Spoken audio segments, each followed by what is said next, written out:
Drayton Manor Park is a family-run business. The park is in its 61st year of operation. We are also the home of Thomasland. We have over 40 rides and attractions. We have a zoo, and we're now in the process of building a hotel.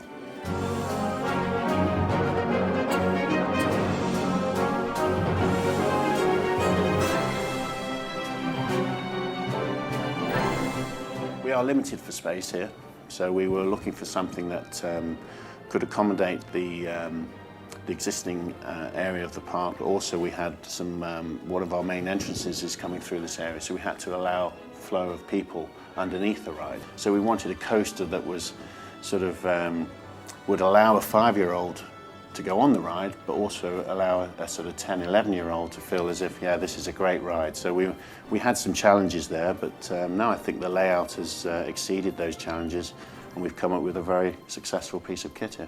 I think the project team at Vekoma were very understanding of what I was after, and working very closely with them, we came up with this fantastic design.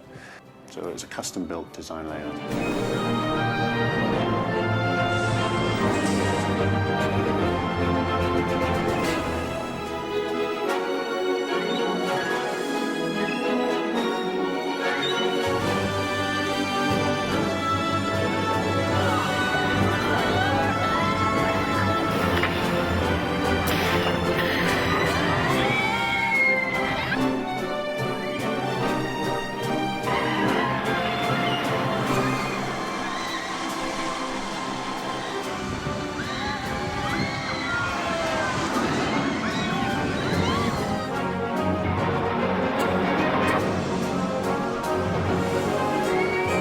The footprint of the ride is around 60 metres by 25 metres.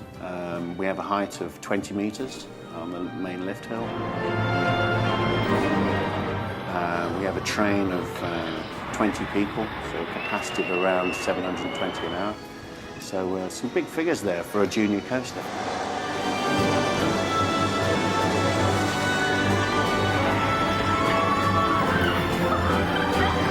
I think we've taken the junior coaster concept and made it into well, I class it as a junior coaster on steroids, really. You know, we're reaching 50, 60 kilometers an hour, 3G. You know, it's a good ride for the kids. It's great.